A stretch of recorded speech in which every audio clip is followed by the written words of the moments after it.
Vamos a presentarlo ya sin más preámbulos al ministro de Economía de la provincia, Oscar Antonena. Gracias por venir, buenas noches. Buenas noches, Pablo, un gusto estar contigo en el programa y un saludo a la audiencia. Bueno, un momento del año clave, interesante la visita en este momento porque hoy estuvo, le contamos a la gente, en la legislatura, hablando con los diputados, respondiendo interrogantes, dudas que pueda haber. Es el momento en el que se está analizando el presupuesto 2023, que por ahí no es un tema que desde el punto de vista de la gente común tenga por ahí mucho cartel, pero es la ley más importante, es la ley madre, porque es lo que dice cómo se va a ejecutar la gestión el año que viene, nada más y nada menos. Así que le preguntamos, ¿qué es lo que nos puede contar de ese presupuesto que estuvo ahí presentando ante los diputados? Bien, es un momento, como bien lo planteas, muy importante porque es un proceso que uno lo da como habitual, es un proceso democrático que tiene que ver con el Poder Ejecutivo, que es el responsable de confeccionar el presupuesto propio y de compilar los otros poderes,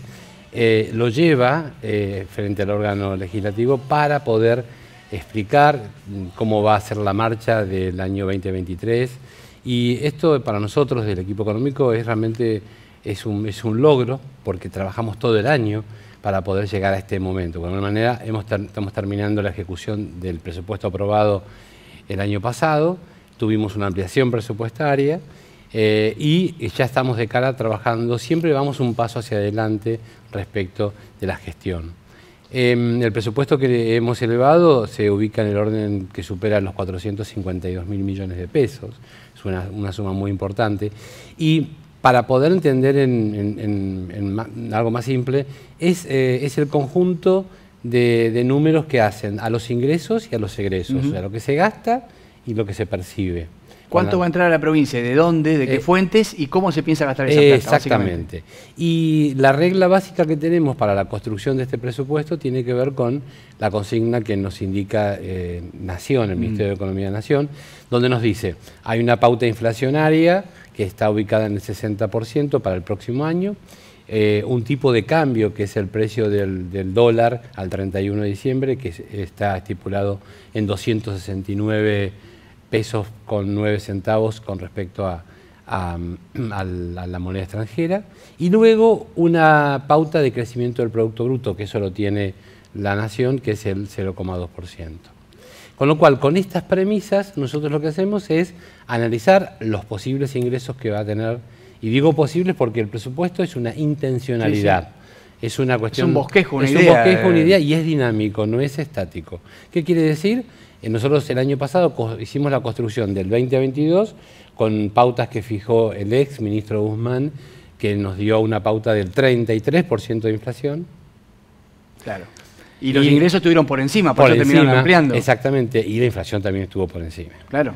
Y el tipo de cambio al 31 de diciembre de aproximadamente 133 pesos.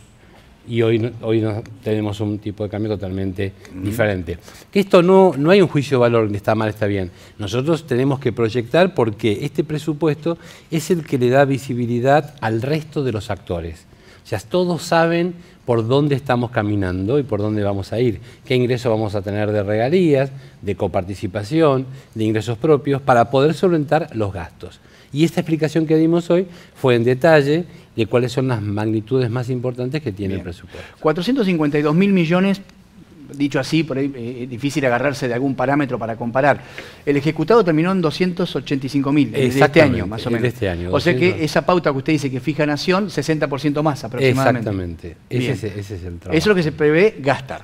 Bien. Bien, en los ingresos se sabe que hay como 3 grandes ingresos que tiene la provincia de recaudación, ¿no? Y lo dejo a usted que lo explique. Si es que se mantiene, uno siempre pensaba en regalías, en la coparticipación federal y en la recaudación provincial. ¿Ese es el orden? Ese es el orden. En realidad, quien lidera el rubro de ingresos es la coparticipación federal, que supera el 33-34%. O sea que más que supera las regalías. Sí, supera las regalías, exactamente. Y con las regalías hay toda una cuestión, porque las regalías tiene un impacto en su exposición que tiene que ver con si hay un mercado local o un mercado internacional, o sea, si se exporta o si se vende en el mercado local. Y recordemos que nuestro precio está fijado por la Nación con el precio del barril criollo a 64,50 dólares. Está topeado. porque si nosotros tuviéramos el precio del Brent, que es al que se liquida las exportaciones, estaríamos en un valor de $89. Ahí tenemos una brecha que hace que nuestras regalías sean inferiores. Y bueno, nosotros entendemos, hemos planteado tener alguna, de la misma manera que existe el dólar soja o el dólar turismo, planteamos al Ministerio de Economía, pero bueno, es un tema sensible porque una medida que toque el tipo de cambio hace que se dispare directamente a inflación al precio de las naftas. El precio de la nafta, entonces, el surtidor, y eso impacta en inflación de una manera impresionante. Total, que bueno, el tema de inflación es un tema desafiante en el año 22. Fue desafiante porque nosotros de la gestión, sin tener la concreción de los ingresos, porque lo teníamos que ir visibilizando mes a mes, tuvimos que trabajar en el tema salarial de una manera muy codo a codo con los sindicatos, porque tuvimos revisiones mensuales, y así lo mostramos, que fue la forma una tarea muy ardua para las dos partes, porque esto conlleva actas, acuerdos, y necesariamente se tuvo que hacer porque la inflación no da tregua. Ahora vamos a meter en el tema salarial, que usted me lo tocó y siempre es inevitable tocarlo también, pero quiero detenerme en lo que usted me dice del planteo a Nación por esta situación de que el Chubut hace un sacrificio entonces, hace un sacrificio como provincia productora, porque dice, bueno, se entiende la explicación de que no se traslade el precio a los surtidores, para que no tenga una escalada la inflación. Ahora, ¿cómo puede compensar la provincia eso? Si no es subiendo el precio del barril, al menos que sea en obras o que sea en algún otro tipo de medida económica, digamos. Sin duda, primero Chubut aporta más del 1% al presupuesto nacional, cuando otras provincias que son copa dependientes no pueden aportar nada. Y es entendible porque estamos hablando de una cuestión federal y solidaria. De hecho, por los años 80 la provincia cedió un porcentaje importante de la coparticipación, que esto también, esto que el gobernador Scioni lo viene reclamando, y de hecho hubo una presentación de la diputada mandato cumplido Rosa Muñoz. La reparación histórica. La reparación histórica, que esto es necesario revisar. ¿De qué manera se podría compensar el tema del barril? Con la reparación histórica. Es una forma, de alguna manera, sin tocar los precios de los commodities, poder lograr que la provincia tenga ese reconocimiento que hizo frente a la nación en su momento. ¿Qué le dice el ministro Massa cuando ustedes van con estos planteos? Usted tiene muy buena relación, evidentemente, con todos los equipos de Massa aparte, ¿no? O sea, primero que es una persona totalmente abierta a escuchar todo tipo de comentarios, de reclamos o de lo que fuere. Nosotros, y el gobernador se lo ha explicitado, y de hecho está haciendo un trabajo muy importante, porque recordemos que tiene escasos meses en la gestión y ha logrado parar de alguna manera este embate de las variables macroeconómicas con gestión. Obviamente que no se puede resolver en 90 días esto, y hay una importante expectativa para el primer trimestre de poder lograr bajar la inflación, que el ritmo de crecida, la pendiente, empiece a tener resultados para abajo. Oscar, porque un reclamo también que uno escuchaba de la dirigencia política de Chubut es: hay un reparto discrecional de fondos que hace Nación, históricamente, esto es así, también ocurre a nivel provincial con los municipios, donde dice, bueno, tenemos determinada cantidad de dinero para desequilibrio financiero, los famosos ATN, y se distribuyen en las provincias. Hay provincias que reciben bastante, y Chubut, la verdad, uno lo ve, esto es objetivo, y no tiene que ver solamente con este gobierno, históricamente recibe muy poco, ¿no? ¿Hay chance de decir, bueno, compensar también por ese lado? Porque si no, lo que se ha dado hasta acá es que sirve, pero hay que devolverlo, son los fondos fiduciarios, ¿no? Nosotros estamos convencidos, y básicamente el gobernador así nos alienta a que trabajemos con los equipos. De hecho, yo el día lunes voy a estar reunido con Raúl Rigó para empezar a planificar el primer trimestre de la economía provincial en función de las variables de Nación.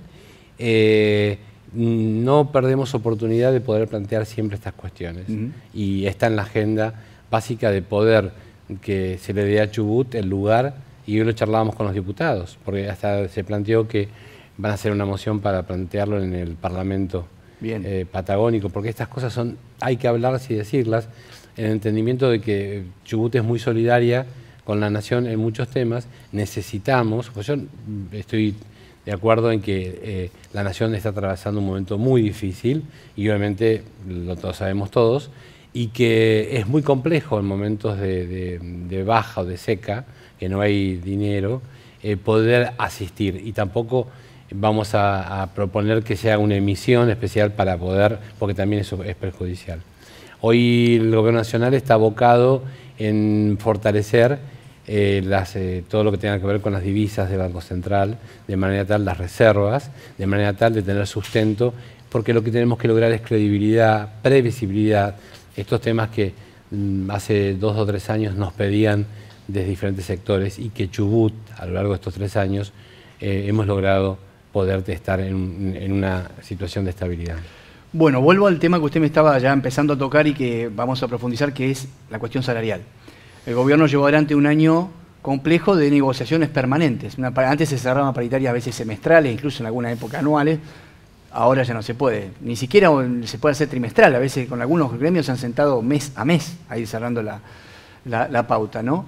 ¿Cuál es el peso que va a tener la masa salarial total en este presupuesto que han diseñado para el año que viene?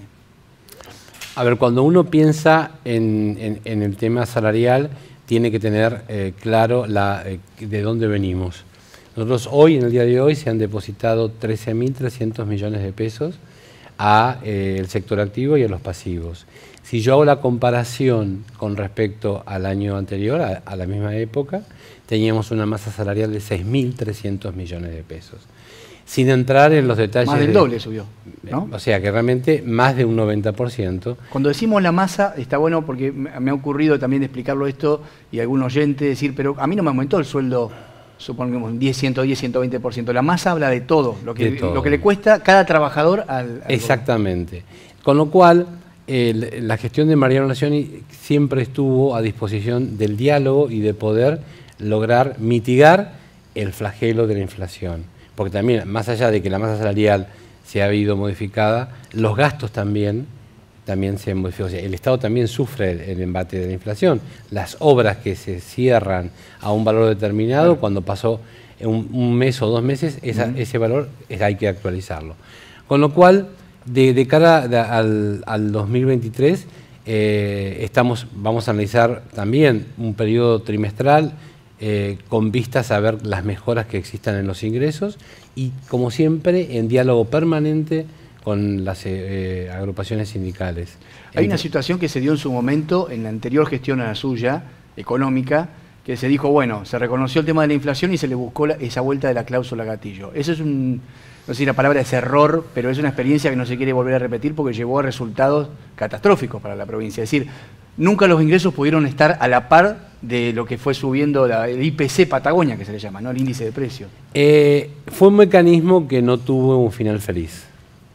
O sea, la realidad que fue una ilusión muy interesante para muchos y que le costó muy caro a la provincia. Pero bueno, o sea, la realidad es que en una economía tan dinámica y tan diversa con respecto a las situaciones y la pandemia, nosotros venimos un poco, hoy lo hablaba con los diputados, el 42% o 44% del total del presupuesto es masa salarial. Y cuando nosotros estábamos en el 2019 era más del 102%. Quiere decir que o sea, superaba a los ingresos de la provincia. Exactamente, y por eso tuvimos inevitablemente que pagar escalonado, porque no teníamos recursos para poder pagar esa escalonado y se cubría eso con toma de préstamo. Exactamente. Bueno, hoy también hablábamos de eso, que uno tiene que arbitrar la ingeniería financiera de manera tal que podamos lograr ingresos y poder cumplir con las obligaciones. Bien. Estamos hablando con el ministro de Economía, Oscar Antonena, quien ha sido el que llevó adelante toda la ley de renegociación también del BOCADE, ¿no? De los bonos en dólares que ha tomado la provincia. Y bueno, esta legislatura se lo aprobó. En su momento se supo que por 2 años bajaba de manera importante lo que se debita de las regalías, pero eso se renegocia para más adelante, si se postergan los vencimientos. La pregunta sería entonces, ¿cómo va a impactar en este presupuesto 2023 ahora cuando vuelvan a caer los vencimientos del BOCADE, ¿no? Bien, buena pregunta. En principio nosotros tuvimos que reestructurar una deuda que surgió en el 2016, que se gesta allá por julio de 2016, por un monto de 650 millones. Y hoy lo hablábamos, es la mayor deuda que ha tenido la provincia de Chubut a lo largo de los últimos 20 años. Y que va a sobrevivir la deuda a varias gestiones, porque esto termina en el 2030.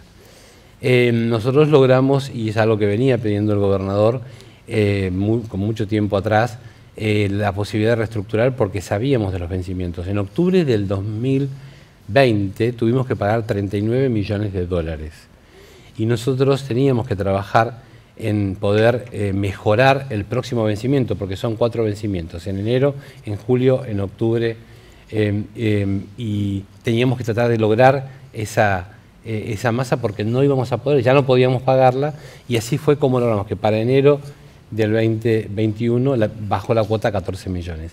Eso se vino manteniendo hasta el último vencimiento ahora de octubre, que empieza a subir, y en enero volvemos a tener una cuota alrededor de los 30 millones de dólares. Entonces, claramente vamos a tener un estrés financiero en el sentido de que vamos a tener menos regalías, porque como siempre dijimos, el BOCADE no se puede dejar de pagar, porque hay una estructura. Es automático.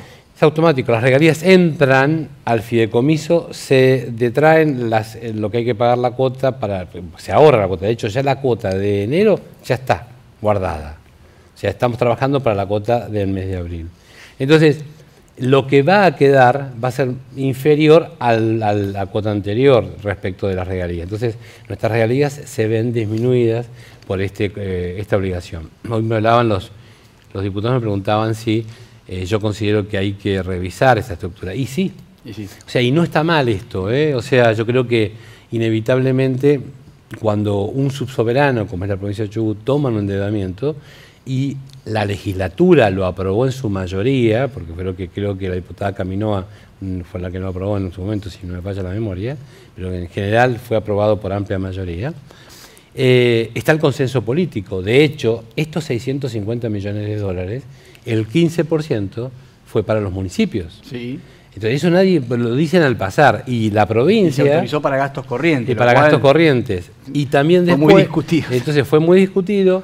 Entonces la cuestión es que hoy se olvidan, o sea, el endeudamiento... Bueno, vamos a ser serios desde la cuestión técnica. Este endeudamiento lo está pagando la provincia en su totalidad cuando hay beneficiarios que no tienen que pagar nada de esa cuota. Entonces...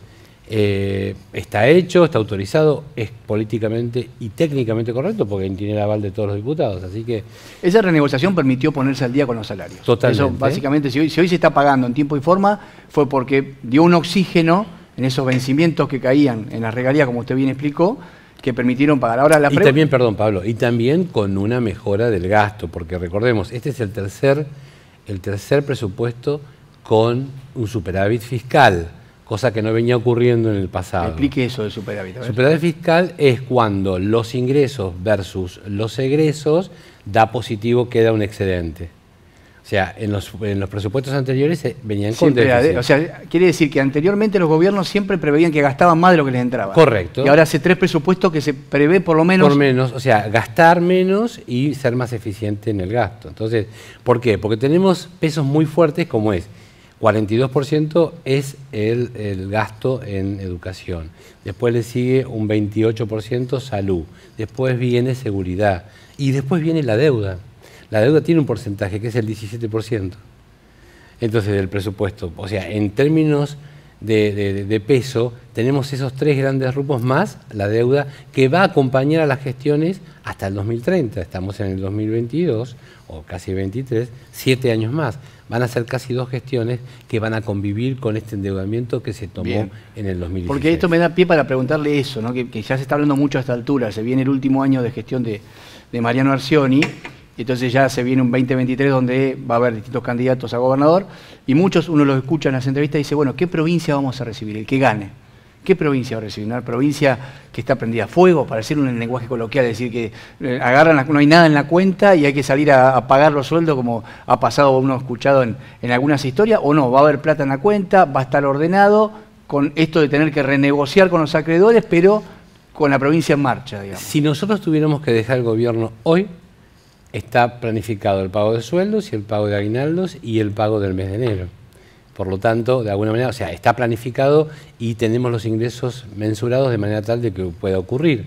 Es de esperar que el año que viene estemos en la misma circunstancia, de no mediar una circunstancia fortuita, pero la realidad es que claramente lo que hemos logrado en esta gestión es pagar deudas. Vamos a decir algo, la ART no se pagaba desde el año 2015-2016. Esta gestión pagó más de 3.200 millones de pesos de ART, que estaban atrasados. Los trabajadores no estaban sin cobertura, digamos, o ahí nomás, en el límite. Bueno, dejémoslo ahí. Está bien, ahora lo estamos diciendo cuando ya pasó. Bien, ahora. Pero... Hemos hecho acuerdos con empresas que teníamos deudas muy importantes, se han cancelado. Estamos cerrando un acuerdo que ya cerramos con una compañía proveedora de combustible por deuda de liquidaciones pasadas. O sea, está claro que la gestión de Mariano Nocioni vino a ordenar y a regularizar, porque hoy también se los explicaba y se los explicitaba a los diputados. Díganme, diputados, qué endeudamiento le hemos solicitado a ustedes que no sea para una solución a los agentes públicos. ¿Es imposible salir del esquema de endeudamiento? Vio que si uno ha escuchado alguna crítica que se le ha hecho a usted, es esa, decir, bueno, pero al final todo el tiempo el programa de letra, el fondo fiduciario, ¿hay manera de Es que la realidad es que existen maneras, de alguna forma si se maneja y se puede lograr que la provincia mejore su capacidad de recaudación, por ejemplo. Una situación que nosotros propusimos hace varios meses y tenemos una postura de negativa por parte de un sector que dice que no, que esto es un negocio, y la realidad es que nosotros decimos, tenemos que mejorar la recaudación. ¿Iban a contratar una empresa privada a través del Banco del Chubut? Exactamente. ¿Y qué pasó con eso? No, está todavía a la espera porque de alguna manera entendemos que quizás no sea el momento y tenemos que analizar el contexto para poder llevar adelante. Es como el segundo intento. Primero se quiso crear una agencia de recaudación que no tuvo tratamiento en la legislatura. Esa era una idea, copiada incluso de algunas provincias que le había ido bien, digamos, con el formato agencia. Sí. Ahora esto de contratar una empresa con una tecnología especial que iba a ser como más eficiente. Más eficiente, y tampoco. De momento lo tenemos para seguir implementando y bueno, vamos a ver si en el primer trimestre comenzamos las actividades. O sumar una actividad productiva que recaude más para la provincia. Exactamente. Y por otro lado, se toma mal. La ingeniería, estamos hoy de pie funcionando porque hicimos ingeniería financiera con el gobierno nacional de manera tal porque las ayudas por parte del ANSES vinieron de la mano de la emisión de letras. Entonces, si no tenemos esas herramientas, ni nosotros ni el que venga van a poder realmente llevar adelante. O sea, nuestro sucesor en el año 2024 va a tener que utilizar estas herramientas. No hay otra opción. ¿Por qué? Porque endeudarse no está mal. Lo que está mal es el destino de los fondos y que ese dinero vaya realmente a donde tiene que ir. Nosotros hemos solicitado herramientas a la Nación en pesos para poder solventar las obligaciones que teníamos por delante para cumplir. De todas maneras, tengo entendido que la recaudación provincial ha mejorado comparado con otras épocas. O sea, todas los ingresos se han modificado porque justamente la coparticipación tiene que ver con lo que se recolecta de impuestos de IVA y de ganancias. En la medida que la actividad es sustentable y se incrementa, por los motivos que sean, hay mayor ingreso por coparticipación. Y los ingresos propios también. Bien. Ejes centrales del presupuesto, que usted pueda definir a dónde está apuntado especialmente, que eso marca políticas de gobierno, ¿no? El gobernador ha sido muy claro y hay un tema que tenemos que focalizar, que es la infraestructura educativa. Que esto es un tema que también hay que ponerlo en la mesa. Las escuelas no se deterioraron en la gestión de Mariano Nocioni. Las escuelas vienen y esto también tiene que ver con la planificación. Cuando uno realiza un proyecto, sea lo que sea, tiene que tener un proyecto que se lance y después a lo largo del tiempo que tenga un mantenimiento. Durante muchísimos años, o sea, hubo una época donde se inauguraba un montón de escuelas. Y está muy bien y es plausible y se reconoce. Ahora, quiero ver el plan de mantenimiento de esas escuelas. No había. Entonces, como una casa medianamente hay que pintarla cada 3 o 4 años y se te rompe una canilla, tenés que arreglarla. O sea, tenés que hacerle mantenimiento. Aparte usted viene de contarnos que el 102% del presupuesto estaba destinado a salario. O sea que si uno toma ese parámetro, ¿qué podés destinar a otra cuestión, Claro, digamos, en los últimos años? Es que en gestiones anteriores, y esto no es crítica, es descripción, se decía, no pagues la RT y destinarlo a otra cosa. No pagues los seguros y destinarlo a otra cosa. Bueno, la deuda histórica con el instituto, con la caja de jubilaciones, concretamente, ¿no? Entonces, porque eso también se saldó, ¿no? La deuda histórica está saldada. Lo que resta es la actualización por el atraso y como corresponde. Entonces, el foco es la infraestructura edilicia, que ya ayer el ministro Grassini y Aguilera estuvieron con los diputados para tratar el tema de la ley. Lógicamente, ¿usted comparten que hace falta agilidad en los trámites? Sin duda, es necesario ser más ágil y más eficiente. O sea, la burocracia tiene que ser bien entendida y tenemos que tratar de estar entendiendo. Son más de 680 escuelas en toda la provincia. No es sencillo poder llevar un plan de mantenimiento. Por lo tanto, de no existir es terrible. Si existe, tiene que también tener una planificación. Otro eje también tiene que ver que es el segundo año de presupuesto con una mirada de género, que tiene a mitigar todas las diferencias con aquellas cuestiones que tiene la temática. Son más de 1.100 millones de pesos que se destinan. Prácticamente el presupuesto tiene los ejes de infraestructura, que son aproximadamente 32.000 millones para todo el periodo, y obviamente el gasto en personal, que está en el orden del 42%. Bueno, hoy se depositó haberes, hoy se depositó, no, se cobró ya directamente. Ya está previsto el pago del medio aguinaldo, me decía, ya está, la plata ya está. Nosotros puntualmente todos los días tenemos recaudación y como lo informó el gobernador, va a anunciar la fecha antes del 20 de... Pero ya es un dato, antes del 20 es un dato, ¿no? Recuerdo en los años más críticos cuando llegaba por ahí ya enero y bueno, se estaba viendo, ¿no? Ahí en el año 2020 nosotros cerramos la reestructuración de la deuda el 17 de diciembre con los acreedores y pudimos pagar el 20 el aguinaldo de junio.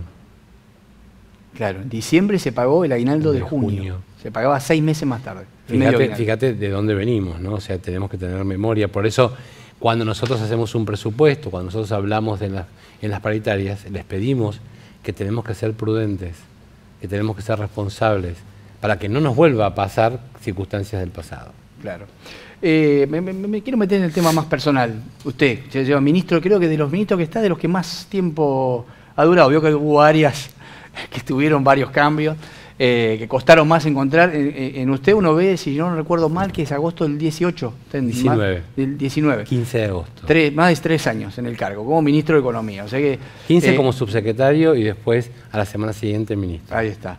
La consulta es, ¿se siente cómodo en el lugar? ¿Va a seguir ahí? ¿Qué va a ser de su futuro político? Primero y principal, yo no tengo más palabras que agradecimiento al escribano Mariano Nocioni porque me dio una posibilidad muy importante para mi carrera. Yo estoy ya en la etapa de finalizar mi carrera laboral, pues voy a cumplir 60 años el año que viene. Me siento muy cómodo porque estoy en el lugar que, no digo que siempre ansíe, pero es para el cual me formé.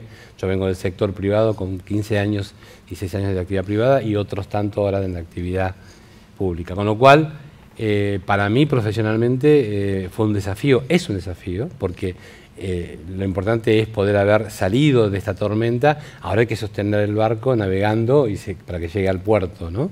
Con lo cual, personalmente estoy muy contento, muy tranquilo. Yo tengo la satisfacción de tener un diálogo con el gobernador que es muy sincero y cuando tengo la obligación de decirle a veces las cosas que no se quieren escuchar. Esto es una confidencia, sí. Por decirle. Yo creo que le sirve, le da una mano al gobernador diciéndole las cosas como son, tal como son. Tiene la posibilidad de escuchar, más allá que por ahí puede no gustarle, pero la realidad es que es una persona muy abierta, muy sincera y muy afectuosa en la relación laboral, con lo cual yo estoy muy cómodo. Bien. Como siempre digo, estoy dispuesto, yo trabajo desde los 18 años, o sea que tengo expectativas para los próximos 2 o 3 años de seguir en la función pública y veremos que el destino dónde ahí me da un datito, la función pública. Uno puede pensar 2 alternativas en la función pública. En un cargo administrativo, en el Estado, dentro del Estado, o en un cargo electivo, ya a consideración en alguna boleta, en alguna lista, por ejemplo. ¿Tiene algo pensado? Estoy dispuesto, yo creo que toda la experiencia es importante esto, los tiempos que corren para las próximas gestiones y los futuros funcionarios, la política resuelve cosas, pero acá hay que trabajar. Si hay algo que la característica que yo rescato y ensalzo del gobernador, el gobernador es 7x24. Está a las 7:30 en el despacho y se va a las 10 de la noche. Y yo comulgo con esa forma, porque yo es esta hora y todavía, hoy estoy con el saco desde las 7:30. O sea, y puntualmente creo que para las próximas gestiones, si hay un ofrecimiento y está dentro de la línea del pensamiento que yo tengo, seguramente que voy a estar a disposición. Y obviamente mi conductor político es Mariano Arcioni, yo no tengo otra, si bien tengo una familia que viene del justicialismo de mucho tiempo, yo adhiero a la forma de trabajo y al proyecto de Mariano, con lo cual digo Mariano por la confianza que tenemos, y voy a estar en el lugar si él considera, yo estoy a disposición. Así que voy a seguir trabajando, sí, tengo que seguir trabajando. Gracias por haber venido, ministro. Por favor, un gusto, y bueno, si no nos vemos, una feliz Navidad y feliz año nuevo. Felicidades para usted también. Sí, probablemente sea ya la última visita del año. Del año. Ya después tendrá otro ciclo, el 2023. Gracias por haber venido. Muchas gracias.